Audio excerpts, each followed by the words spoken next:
Daily Tech News with Alan Smithson. Good morning. Welcome to Daily Tech News. My name is Alan Smithson. Today is Monday, July 15th. There's a lot to cover. We're going to start with a pair of staggering infographics organizes 1,600 planets beyond our solar system by color. Okay, check it out. Some artist has put together all the exoplanets that we know of into a beautiful infographic by color, not by shape, not by size, not by distance, but by color, and it is absolutely beautiful. They called it the Exoplanet Zoo, and you can see here digs into all the different planets. I just thought this was a beautiful way to kick off a Monday morning. Look how gorgeous these planets in our solar system is, in our universe, I should say, in our universe. Wow, look at that. Icy and rocky worlds. Somebody took some real time to dig into these. So yeah, we'll leave that at that. I'll put the links in the comments of the YouTube video. As always, you can dig in there. You can check out the Keplers. Wow, absolutely stunning stuff. And yeah, we'll leave it at that. Over to NASA thinks that this radical Mars rocket could revolutionize space travel. The problem with going to Mars is that it takes currently, with current rocket trajectories, takes about 2 years to go there and back. And the problem is putting people in space for that long actually increases their risk of cancers and other things due to cosmic radiation and solar radiation. And so here it goes. They're exposed to high levels of solar and cosmic radiation, the harmful effects of zero gravity, and a long period of isolation. Space radiation is arguably the biggest threat. Astronauts who spend just 6 months in space are exposed to roughly the same amount of radiation as 1,000 chest x-rays. And this puts them at risk for cancer, nervous system damage, bone loss, heart disease, and others, according to NASA. They've got this new rocket that could get them there much, much quicker. It uses a PPR, or propulsion system, that uses pulses of superheated plasma to generate a lot of thrust very efficiently. It's currently in phase 2 of development, funded by NASA. And the phase 2 study is beginning this month, focused on optimizing the engine design, performing proof of concept experiments, and designing a PPR-powered shielded spacecraft. I don't know how we're going to kind of deal with this because, oh, there's a cool place. You want to live on Mars? Look at it. Beautiful, right? Look at that sunset. No, wait a second. That's always. Ugh. All right, well, people who want to live on Mars can get there. This new rocket generates 10,000 newtons of thrust at a specific impulse of 5,000 seconds. That means the spacecraft carrying 4 to 6 passengers can travel roughly 100,000 miles per hour. Imagine that. Imagine the takeoff of that. It must be just like, have you watched The Expanse when they just go, okay, we're going in, and it's like, and when they need to turn around and slow down, because once you're going 100,000 miles an hour, how do you slow down? So you can, yeah, it'd be pretty cool once we can get these rockets up and running and get people flying around the solar system. Okay, over to things on Earth. We now have a hydrogen-powered air taxi, and it just set a record for a 523-mile trip emitting just water steam. This is mind-blowing. Joby's hydrogen electric demonstrator, based on their battery electric aircraft, holds 88 pounds of liquid hydrogen and fewer batteries sharing the same airframe. Look at this beautiful thing. And all that comes out is steam. Wow. It flew over Marina, California, emitting only water as its sole in-flight emission. Amazing! Imagine this, if we can just have drones flying around. We don't have to wait in traffic. We can just go up and over and be where we need to be. I just got back from a cottage this weekend, and driving back took 4 hours. Imagine with this, it would take 30 minutes. Check it out.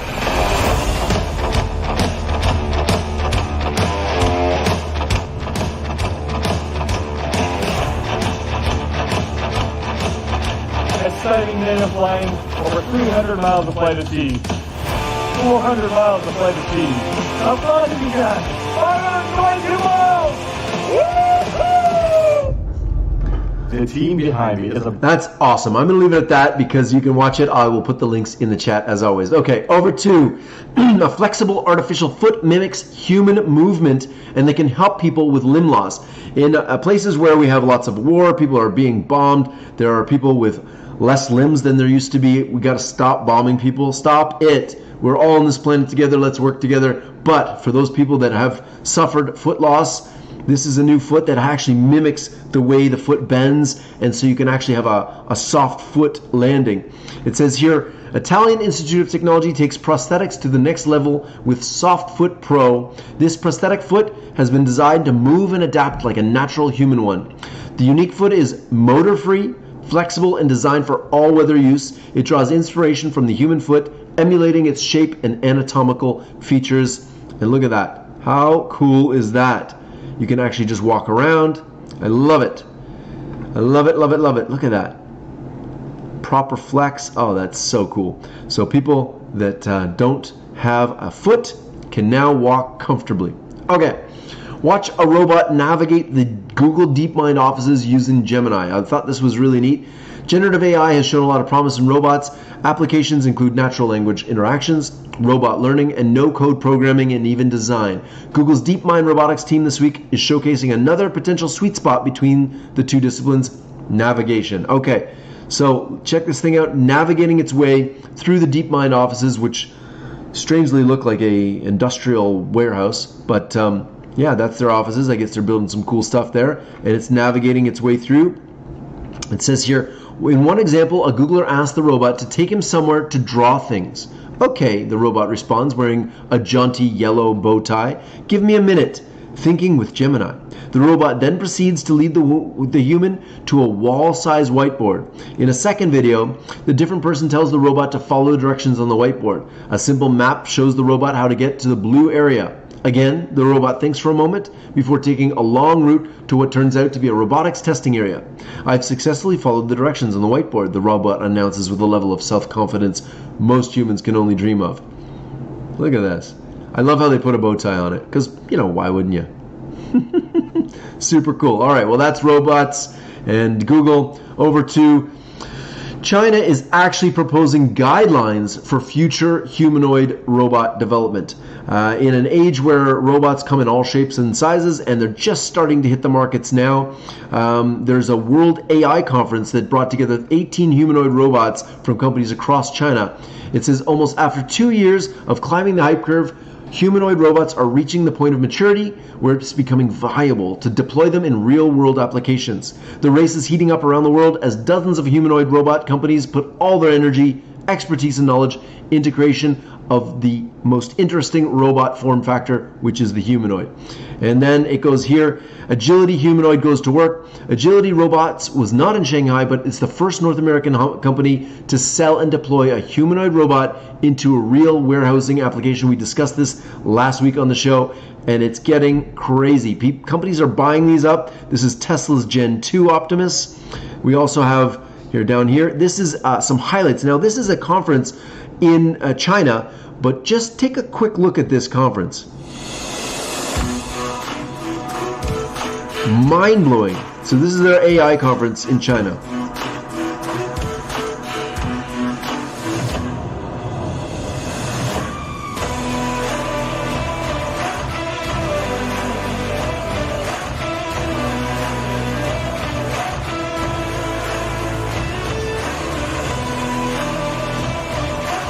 People said that China is falling behind in AI and robotics. I don't think that's the case. It looks like they're pretty on top of it. And I'm pretty excited to see what else comes out of China in the next few years. It's going to be mind-blowing stuff. Okay, over to America. 7 years later, the longtime Echo Spot user sizes up the first revamp of Amazon's tiny Alexa device. I don't want to set her off, but yeah, I have the original Alexa, and she's great. And she plays music, she does all the things. Alexa, what time is it? The time is 10:10 a.m. 10:10 a.m. There you go. The time is now. And so now she's going to get an upgrade with the visuals as well. They can give you the times, so you don't even have to ask. Pretty cool. It says Amazon's original Echo Spot has been sitting on the back corner of my desk in home office for 7 years. It's been sitting here for 5. And the initial plan was to put it on the nightstand, but it can be hard to keep track of the device. So the idea here is that they've got now visuals. They probably increase the speaker output. I'm looking forward to this because we actually pitted Alexa and Google against each other, and Alexa won that battle because it was just way better across all the things we use it for. So very cool. There's the new Echo Spot. Here we go. Alexa, Strawberry Day.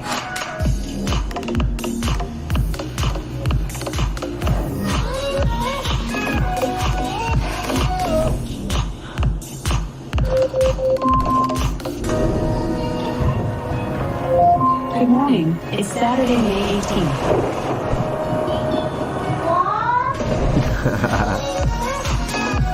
I'm excited for this. I really, truly am. That's super cool. Okay, over to Amazon's AI shopping assistant rolls out to all users in the US. It's going to be called Rufus, and it will answer all your questions about shopping and also politics. Okay. It says here, Amazon's AI shopping assistant Rufus is rolling out to all users in the US on Amazon's mobile app. You can pull up the shopping assistant by tapping the orange and blue icon in the right corner of the app's navigation bar, where Rufus can answer questions, draw comparisons between items, and give you updates on your order. This is really neat. I love it. I'm very, very excited about this. Okay, you can ask the tool things directly to a product like, is the coffee maker easy to clean and maintain, as well as recommendations about the best outdoor speaker, or even more general questions about the products you might need for a summer party. This is great stuff. After updating my Amazon app, I got to try Rufus for myself. It says I navigated the Samsung Galaxy Watch 6. It's not me, this is the writer.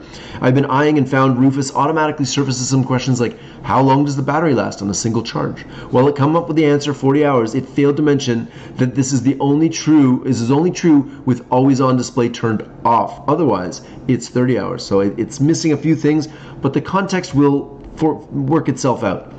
You can ask it about abortion rights. It says here the candidates for 24 elections have distinct positions. You can ask about politics. You can ask it about gun control. You can ask it about all sorts of questions. And it's not just for shopping, but it is a AI assistant that is in your house and always listening. Right, Alexa?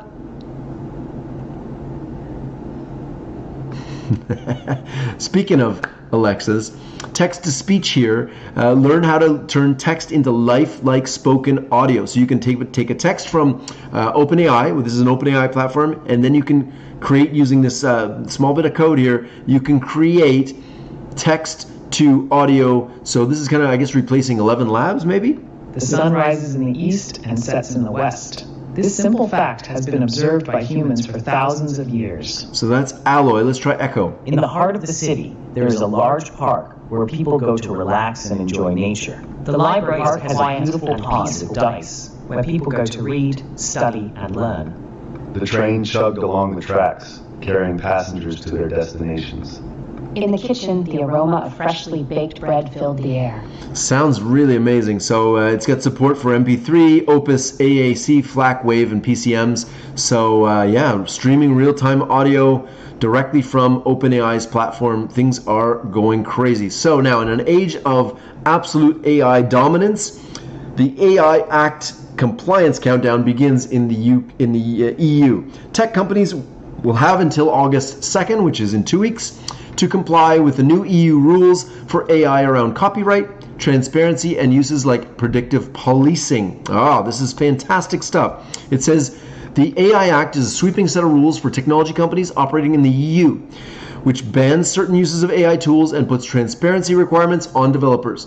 The law officially passed in March after 2 years of back and forth and includes several phases of compliance that will happen in waves. Now the full text has been published, and I'll put the link here so you can go and read it. But yeah, the new law prohibits certain uses of AI, and those bans are part of the first deadline. It bans applications that, quote, threaten citizens' rights, like biometric categorization to deduce information like sexual orientation or religion, or the untargeted scraping of faces from the internet or security camera footage. Fantastic. Systems that try to read emotions are banned in the workplace and schools, as are social scoring systems. The use of predictive policing tools is also banned in certain circumstances. These uses are considered of unacceptable risk, and tech companies will have until February 2, 2025 to comply, and I think that is great. Thank goodness the EU is the voice of reason in the world. Over to America, a new Senate bill seeks to protect artists and journalists content from AI use. It says a bipartisan group of senators introduced a new bill that seeks to protect artists, songwriters, and journalists from having their content used to train AI models or generate AI content without their consent. The bill is called the Content, Origin, Protection, and Integrity from Edited Deepfake Media Act, or the Copied Act. I love how they do this. They start with that and then go backwards? I don't know. It also seeks to make it easier to identify AI-generated content and combat the rise of harmful deepfakes. We're only really 3 years into, or 2 years really. ChatGPT came out in November 2021, 2022. It's hard to say now. Oh my goodness. It feels like it's just part of our world now, but it's good to see that governments are catching up here. The bipartisan Copied Act I introduced with Senator Blackburn and Senator Henrich will provide much needed transparency around the AI-generated content, said Senator Cantwell in a press release. The Copied Act will also put creators, including local journalists, artists, and musicians, back in control of their content with a provenance and watermark process that I think is very much needed. I don't disagree with that. I just think that this is probably too little too late. All the LLMs have been trained with all of the information of the internet, so good luck trying to take the genie out of the bottle or put it back in, so to speak. So the AI-focused Copied Act would make removing digital watermarks illegal. I wanted to share this other article here because it kind of touched on that. Because if you put a digital watermark onto content, you can always just Photoshop it out. But this is saying it would be illegal to remove digital watermarks as part of that Copied Act as well. Okay, over to more fun things. A Chinese team used quantum tech to follow electrons on the superconductor trail. Scientists built a device to simulate movement of the subatomic particles, a task that defies even the best supercomputers. And I think this is really neat stuff.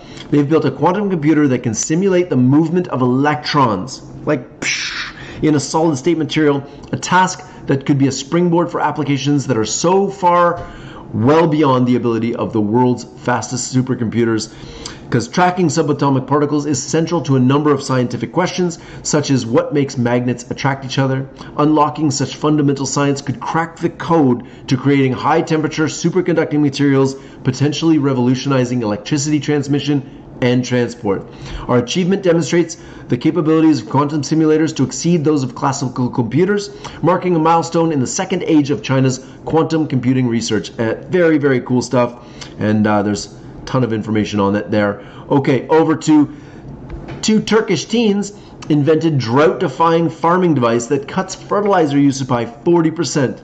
The Plasma device uses low-temperature plasma to bolster crop resilience and enrich irrigation water, leading to improved yields and healthier plants. It says here, and there's a quick image, it says a team of 5 high school students in Turkey known as Team Ceres has developed an innovative plasma-powered device called Plasma to combat the devastating effects of drought on crops. The team was motivated by their personal experiences. They witnessed the destructive impact of a drought in their region.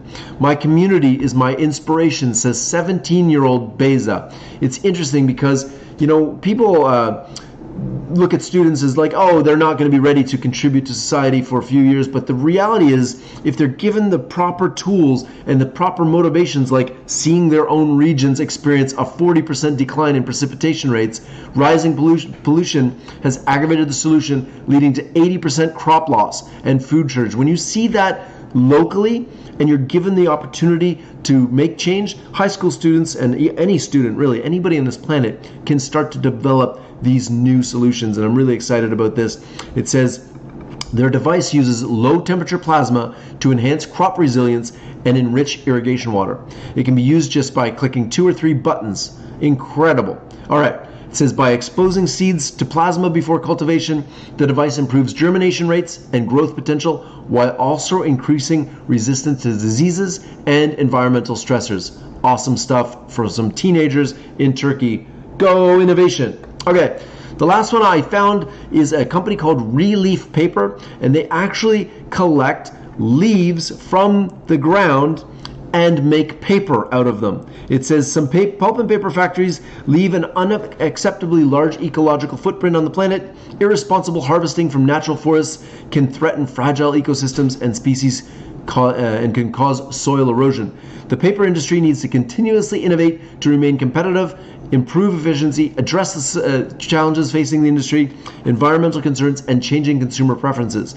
The average city collects at least 8,000 tons of leaves annually, and the total potential of Europe exceeds 1 million tons only from urban areas. What if we found a way to turn this waste into paper? And that's what this company is doing. Relief Paper recycles plant waste into valuable raw materials, offering a new alternative to virgin fibers in paper production. And it's all made from leaves. Right now they can make corrugated boxes, e-commerce bags, wrapping and printing, and there you go. So now we have an alternative to cutting down trees. We can just use the leaves that fall off them. Imagine that. Amazing stuff. That has been Daily Tech News for Monday, July 5th. I hope you had a good time. If you did, please hit subscribe. Please share it with your friends. Take the link, share it with your friends, and say, hey, this is a great show. I really appreciate it. And I hope you join me again tomorrow. We're going to do this every weekday. Wish you all a wonderful day. Have a great one. Peace.